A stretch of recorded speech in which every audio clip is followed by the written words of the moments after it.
सादर नमस्कार, सादर जय जिनेंद्र। क्षमा ब्रेकिंग जैन न्यूज प्रतिदिन प्रातः, दोपहर एवं रात्रि में देश भर से संपूर्ण जैन समाज से संबंधित सही और सकारात्मक समाचारों के लिए देखना और सुनना न भूलें। साथ में आपसे विनम्र निवेदन है कि यदि आपने इस चैनल को सब्सक्राइब नहीं किया है तो कृपया अवश्य कीजिए और शेयर और लाइक करके धर्म प्रभावना में सहयोगी एवं सहभागी बनिए।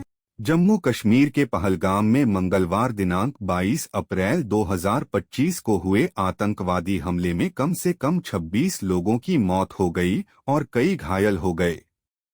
मृतकों में यूएई और नेपाल के 2 विदेशी नागरिक और 2 स्थानीय निवासी शामिल हैं। इस घटना में घायल होने वालों में 2 जैन पर्यटक भी शामिल हैं, जिनके नाम घायल हुए लोगों की सूची में देखे जा सकते हैं। इस घटना की दुनिया भर में कड़ी निंदा की जा रही है। देश भर में इसके खिलाफ आक्रोश है। जम्मू कश्मीर के पहलगाम में घूमने गए निर्दोष नागरिकों, महिलाओं और बच्चों की धर्म पूछकर की गई हत्याओं पर एक सवाल के जवाब में क्या बोले भोपाल मध्य प्रदेश में विराजमान आचार्य श्री शिष्य जैन मुनि श्री प्रमाण सागर जी महाराज। महाराज जी, कल जम्मू कश्मीर के पहलगाम में हुए आतंकी हमले में 26 निर्दोष लोगों की जान चली गई, जिसमें 20 से अधिक लोग घायल भी हैं। इस घटना ने दिल को झकझोर कर रख दिया है। इनमें से कई लोग तो बस अपने परिवार के साथ सुकून की भरी छुट्टियां बिताने गए थे। कौन जानता था कि ये छुट्टियां उनके जीवन की आखिरी याद बन जाएगी। रिपोर्ट्स के अनुसार हमलावर धार्मिक पहचान बनाकर लोगों को मारे। ऐसी दिल दहला देने वाली अमानवीय घटना के बाद देश में क्रोध, पीड़ा और प्रतिशोध उठना स्वाभाविक है। गुरुदेव, ऐसे समय में हमारी मानसिकता और प्रतिक्रिया कैसी होनी चाहिए? क्या इस दुख और घृणा के माहौल में भी कोई ऐसी राह है जो शांति और समझ की ओर ले जा सके? देखिए, ये जो घटना है मुझे तो अभी मालूम पड़ा, ये बहुत ही निंदनीय और दुर्भाग्यपूर्ण घटना है।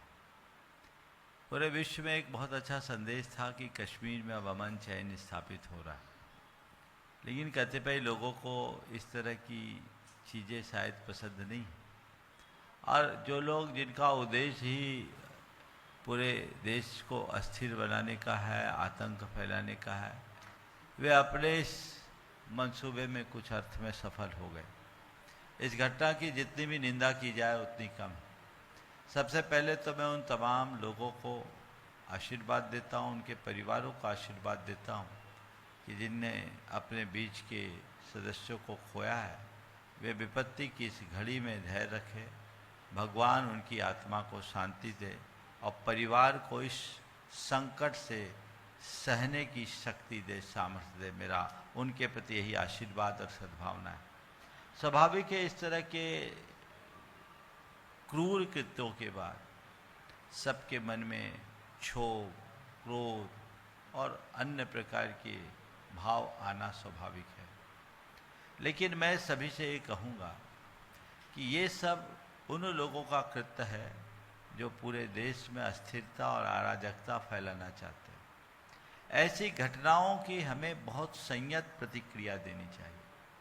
हमें इस बात का पूरा ख्याल रखना चाहिए कि हमारा एक गैर जिम्मेदार कदम पूरे देश को परेशानी में डाल सकता है। शासन प्रशासन अपने स्तर पर काम करे। वर्तमान में हमारे देश की सरकार आतंकवाद के प्रति बहुत ज़्यादा जागरूक है और प्रतिबद्धता से काम कर रही है। तो सरकार को अपने स्तर पर काम करने दें और हम लोग सरकार के मनोबल को बढ़ाएं, सरकार के कार्य में सहयोगी बने। अपने हाथ में कानून लेकर सरकार को का काम ना बढ़ाएं। पहला प्रयास तो ये करना चाहिए। दूसरी बात, हम सब लोगों को मिलकर के देश में एक ऐसा वातावरण बनाना चाहिए जिससे सकारात्मकता का विकास हो। आतंकवाद को मिटाकर अध्यात्मवाद के विस्तार की बात करनी चाहिए। हमें इस विषय पर गहराई से चर्चा करनी चाहिए। हर वर्ग के लोगों के मन में एकात्मता का बोध जगाना चाहिए। सर्वभूतात्म भावना जगानी चाहिए। बच्चे बच्चे के मन में ये बात बिठालनी चाहिए। आज धार्मिक विभेद की मान्यता को लेकर के भी जो लोग कहते हैं, विश्वास करते और इस तरह की बात करते, उनसे भी कहो कि तुम भी एक ईश्वरवादी हो। तुम यदि किसी एक ईश्वर पर विश्वास करते हो तो तुम्हारे द्वारा मान ईश्वर की ही तो संतान है। कोई भाई अपने भाई की हत्या क्यों करता है? कोई अपने ही खून का खून क्यों करता है? जब हम सब एक हैं, एक ही ईश्वर के संतान अगर मानते हो तो ये करना कतई उचित नहीं है। हमें एक आध्यात्मिक वातावरण बनाने की देश में ज़रूरत है।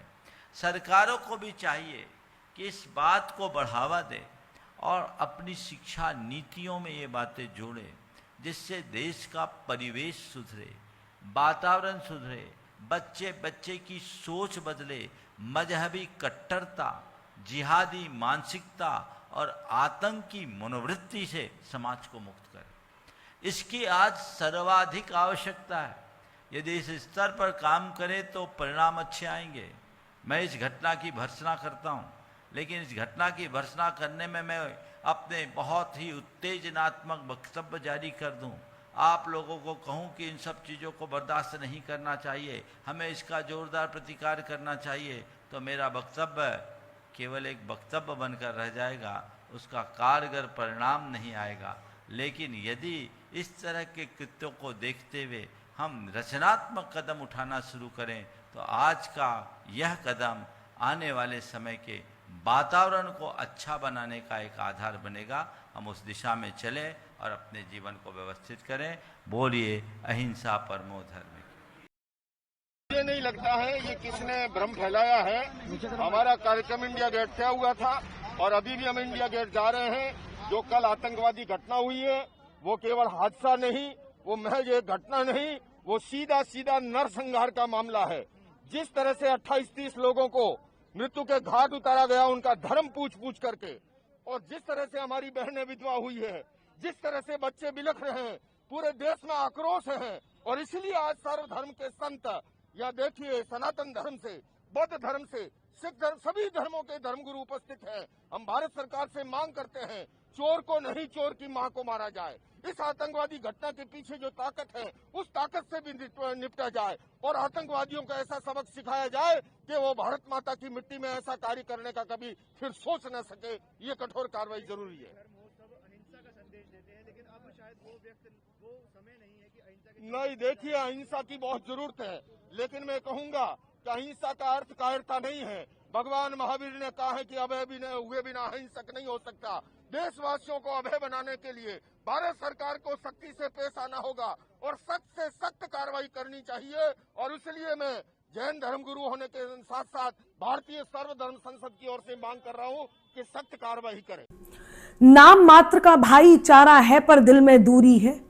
नाम मात्र का भाईचारा है पर दिल में दूरी है। लगता है इस उग्रवाद को मजहब की मंजूरी है। लगता है इस उग्रवाद को मजहब की मंजूरी है। तो कश्मीर में बहा लहू ये चीख के कहता मोदी जी, कश्मीर में बहा लहू ये चीख के कहता मोदी जी, पहलगाम के इन हमलों का बदला बहुत जरूरी है। पहलगाम के इन हमलों का बदला बहुत जरूरी है। तो अब ये सारी बातें छोड़ो, सीधे तगड़ा वार करो। अब ये सारी बातें छोड़ो, सीधे तगड़ा वार करो। उग्रवाद की रीढ़ को तोड़ो, दिल से उग्र प्रहार करो। उग्रवाद की रीढ़ को तोड़ो, दिल से उग्र प्रहार करो। आतंकवाद के ठौर ठिकाने कहीं शेष ना रह जाएं।